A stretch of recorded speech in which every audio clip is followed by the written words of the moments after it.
wabarakatuh.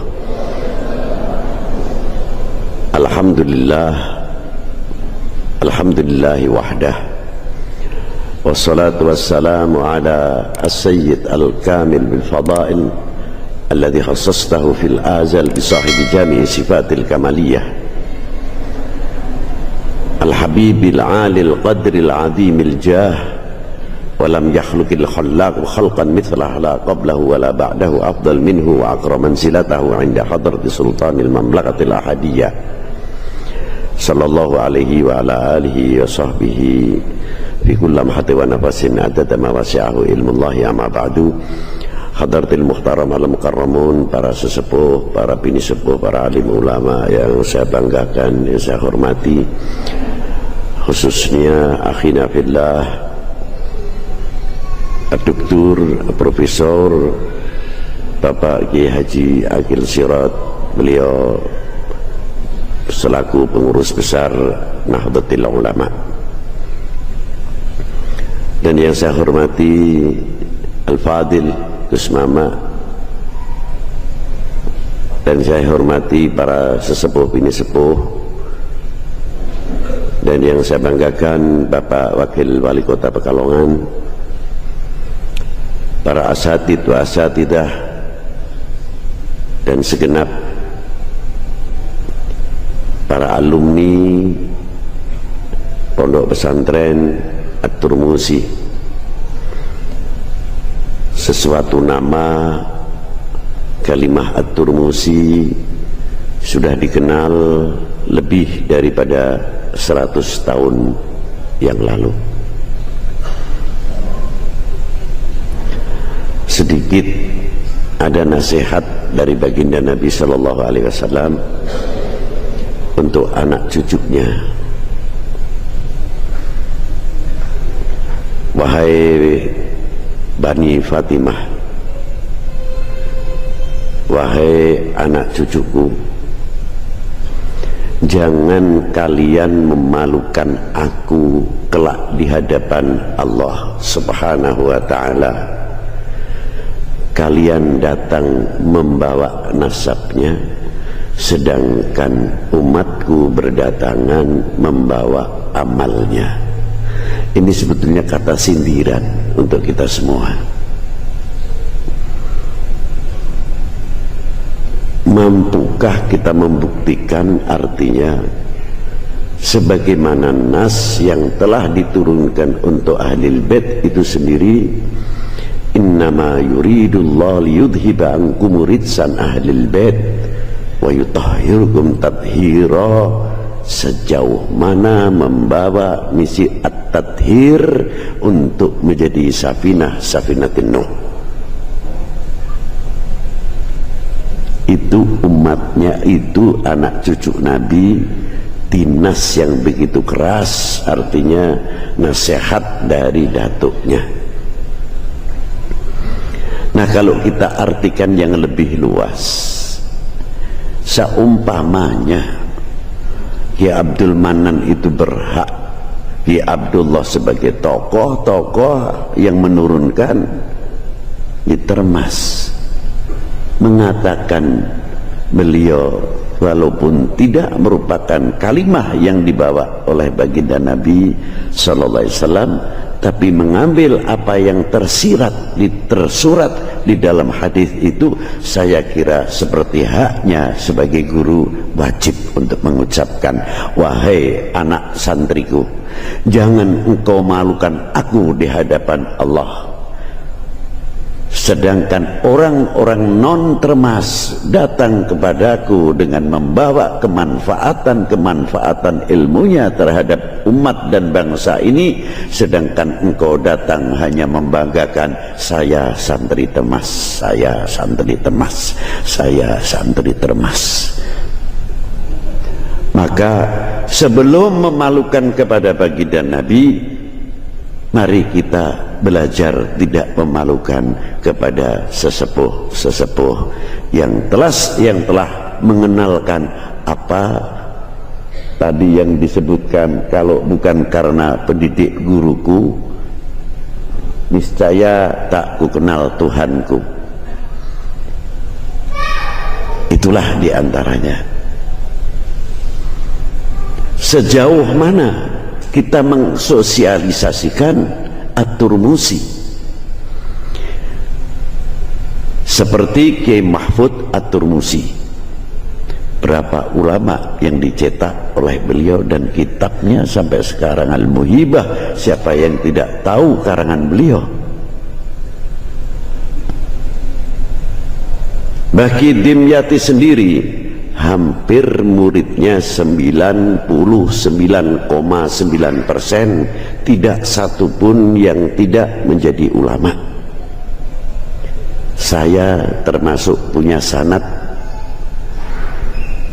di antaranya mengaji kitab Safinatun Najat dari Kiai Arsyad Bendokerep, dari Syekh Dimyati At-Turmusi, dari kakaknya Syekh Mahfud, dari Kiai Nawawi Al-Bantani.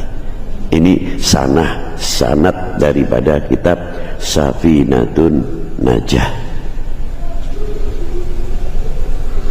Dan banyak lagi di kitab Jam'ul Asanid yang menyebut nama Kiai Abdul Manan dan menyebut nama Kiai Mahfud At-Turmusi dan Kiai Dimyati, seperti di kitab-kitab Sanati Sumbuliyah maupun yang dikarang, yang dikumpulkan As-Sayyid Al-Imam Al-Muhaddits Al-Habib Ahmad bin Umar bin Yahya dan Datuk Said Uthman Al-Imam Aqil dan ayah Al-Habib Uthman itu sendiri, dan sampai kepada Habib Uthman tidak pernah lupa memasukkan asanid tersebut.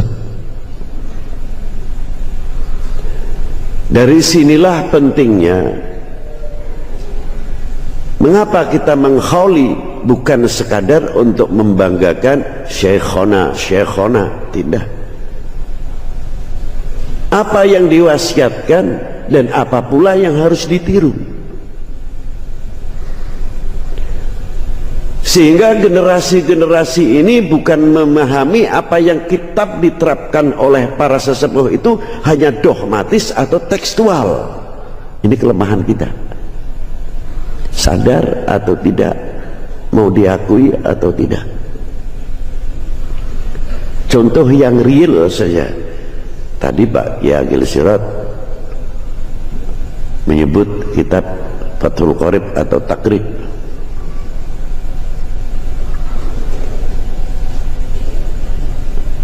Luar biasa.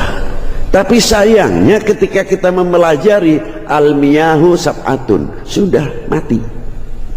Air itu hanya dibagi 7, taunya bagian 7 air itu untuk mengetahui sahnya untuk wudhu, untuk bersuci. Selain itu wassalam, bye. Padahal ini PR luar biasa. Coba kita pernah bertanya sendiri atau tidak? Sebab apa? Yang pertama disebutkan, satu adalah air laut. Sejauh mana kita mengetahui per tetes air laut itu sendiri yang mempunyai kandungan garam yang cukup, tapi berbeda dengan antara satu laut yang lain, berbeda kadar bobot asinnya. Dan ketika bercampur dengan air itu sendiri bergelut, larut, bisa menangkal pantulan ultraviolet pada pagi hari ataupun siang hari, mengembalikan sehingga air itu sempurna, selalu rapi dan selalu jernih. Karena apa? Larutan garam itu sendiri yang bisa menepis daripada pengaruh ultraviolet. Mantuk tekan ngomah buka, mantuk orang nggawe gue. Ini itu satu. Dan bagaimana ikan laut itu sendiri yang ada di dalam lautan tidak terkena imbas daripada pengaruh daripada kadar asinnya yang terkadang berubah-ubah. Tidak cukup dari itu, sisik-sisik yang ada di dalam ikan laut itu sendiri ketika dia bergerak itu menepis pengaruh-pengaruh ultraviolet. Tidak cukup airnya saja, dibantu sehingga sisik-sisik itu sendiri bisa merekam, bisa mengantisipasi, bisa mengaktifkan, tapi dengan bentuk positif.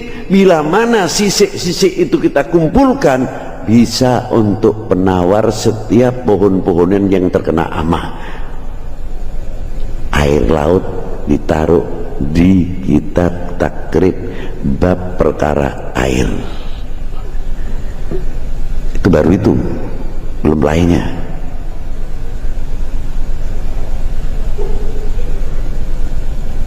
Dilanjutkan yang lain, manfaat air laut. Kalau kita lihat garamnya saja, para bapak, para ibu, anak-anak kami ini, kalau kita lihat di pantai, ya paling kita lihat buat garam. Tapi dunia yang modern sekarang sudah bisa memisahkan apa? Air laut bisa menjadi air tawar. Yang saya tanyakan, yodium yang ada dan kandungan lainnya yang ada di garam bekas saringan yang menjadi air asin menjadi air laut, itu kayak apa manfaatnya?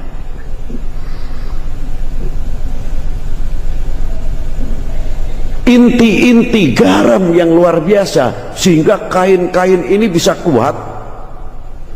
Kain-kain ini bisa bertahan dari tahan banting masalah pengaruh matahari ataupun daya kekuatan kelirnya. Karena apa? Garam sangat berperan.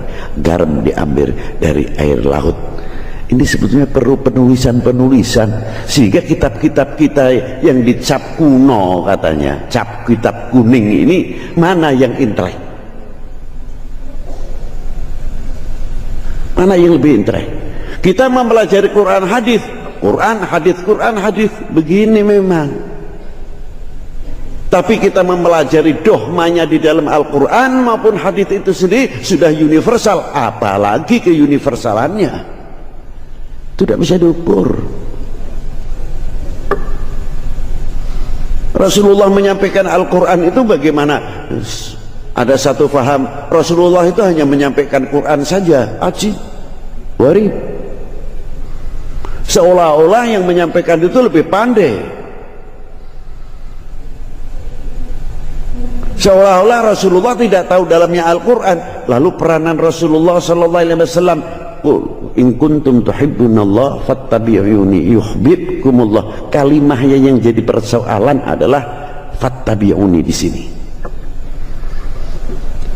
Bukan fatabi'uni lalu kita mengajak ikutilah jejakku, sunnahku saja. Itu bukan itu saja. Coba kita lihat definisi daripada kedudukan fatabi'uni. Kenal dulu kepada siapa yang diperintah oleh Allah untuk mengucapkan fatabi'uni. Kenal tidak?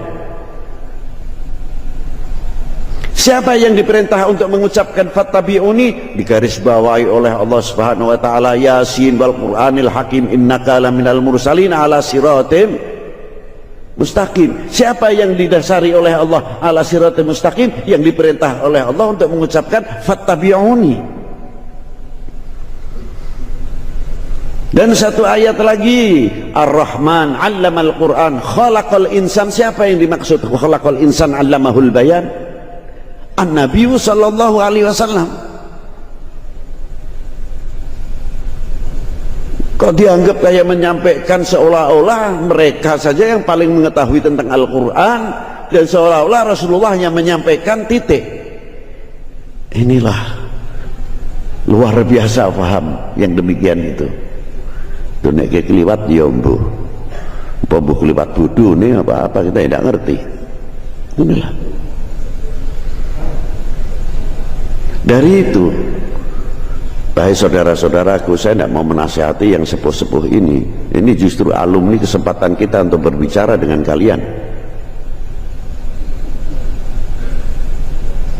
Maka Quran yang diturunkan oleh Allah untuk Rasulullah, satu, jelas kalau itu perintahnya untuk umatnya. Tapi perlu diingat juga, Quran sebagai syahadah, kesaksian Allah kepada kebesaran Nabi SAW. Bukan sekadar Quran untuk umatnya saja, tapi Quran termasuk syahadah minallah untuk Nabiuna Maulana Muhammadin sallallahu alaihi wasallam, yang menciptakan, yang mengetahui dan mengerti dan mengangkat atas kebenaran kebesaran baginda Nabi sallallahu alaihi wasallam. Quran buktinya. Dan manusia pertama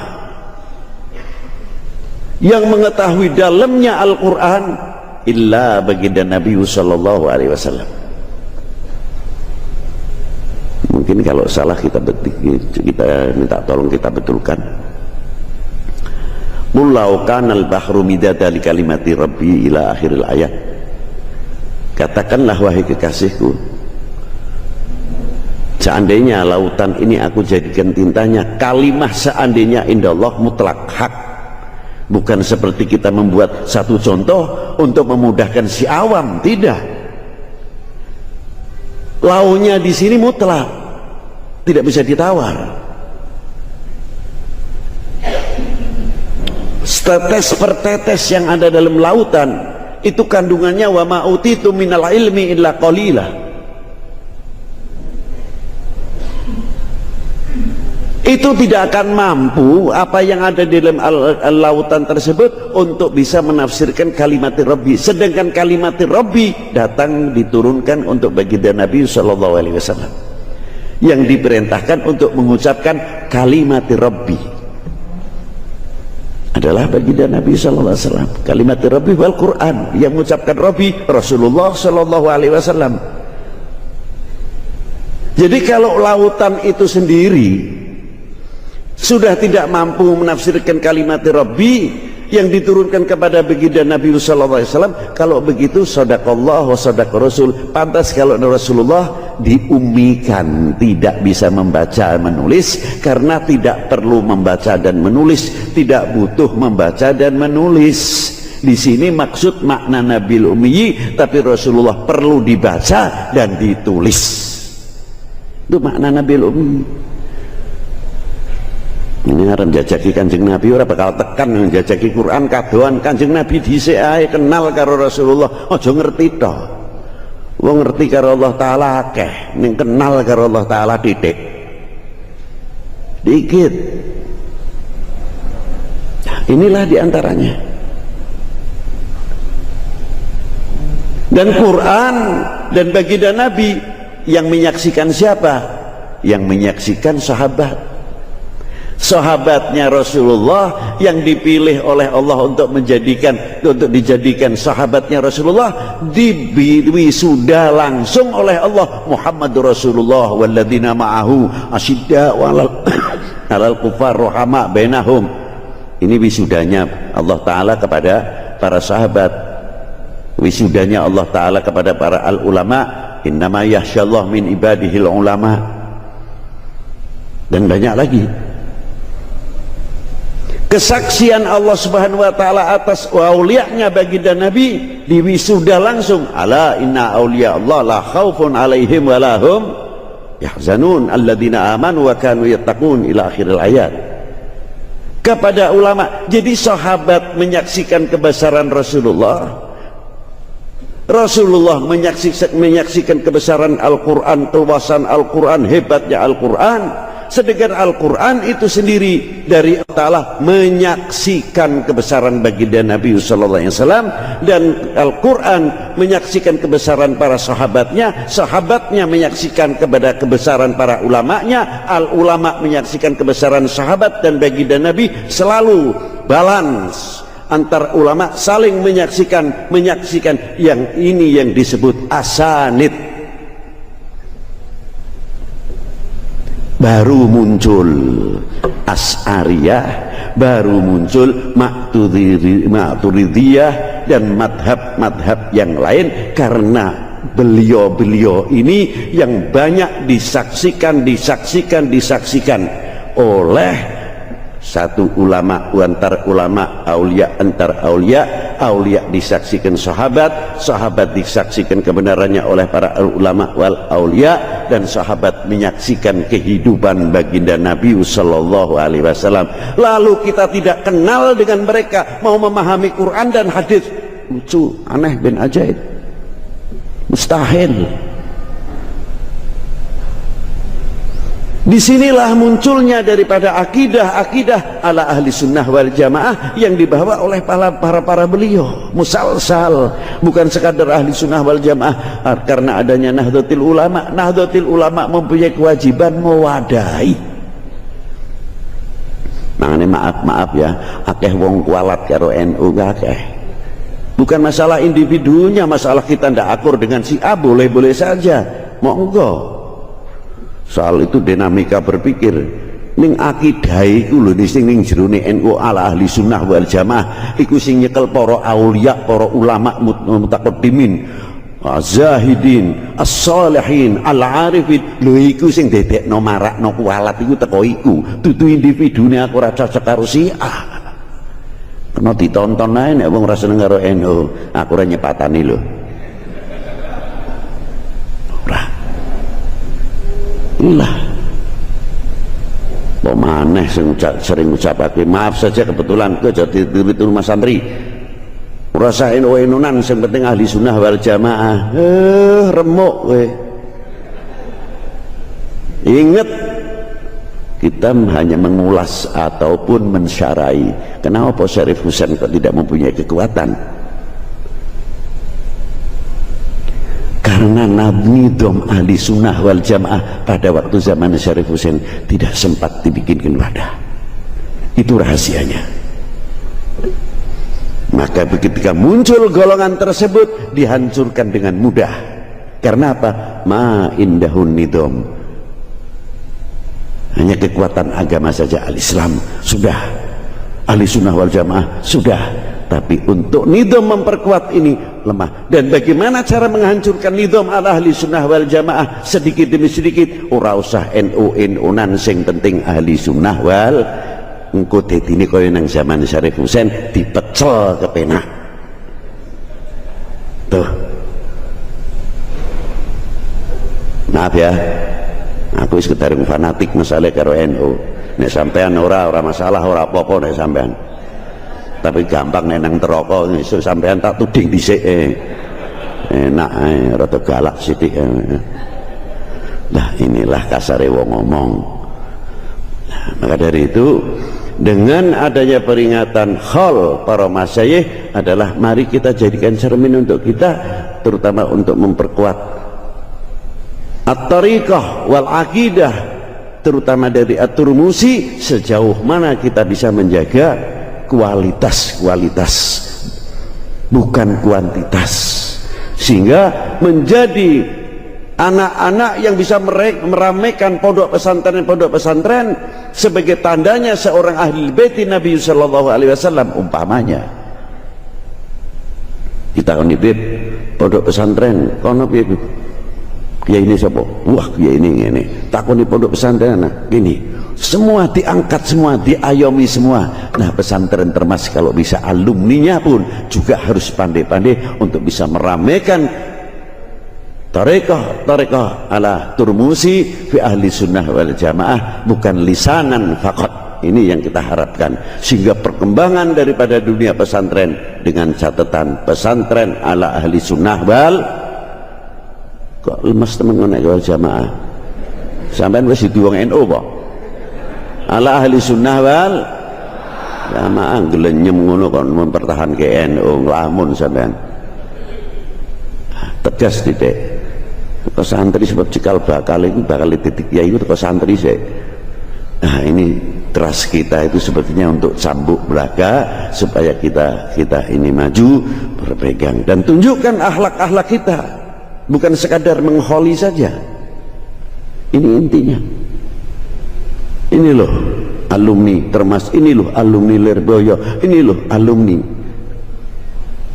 Saya ingat nasihat guru saya, kalau orang ingin jadi ilmunya manfaat dan ingin jadi wali cuma dua, peganglah dua.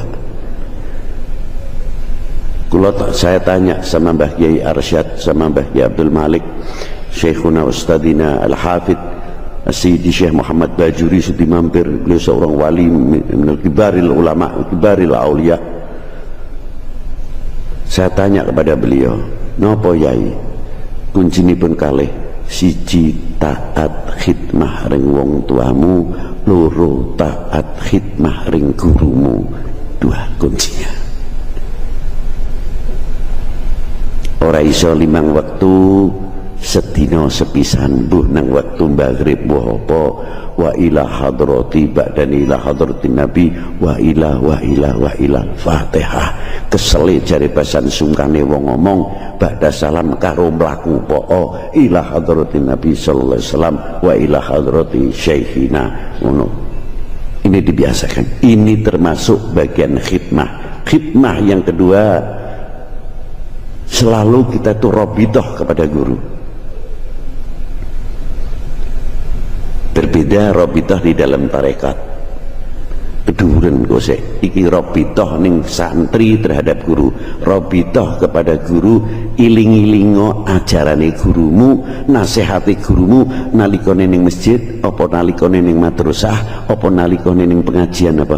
Inget-ingetan. Walaupun satu ayat, walaupun kalimatan, walaupun satu kalimah, opo wis kilingan, aku biyen kilingan isih ning kene guruku ngomong iki, catat gitu.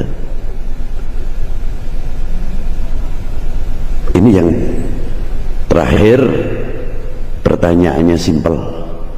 Anda, kita semua ingin menjadi orang yang mengecewakan para guru? Tidak. Guru kita atau tidak? Kita tidak mau menjawab tidak. Silahkan Anda yang menjawab sendiri. Wassalamualaikum.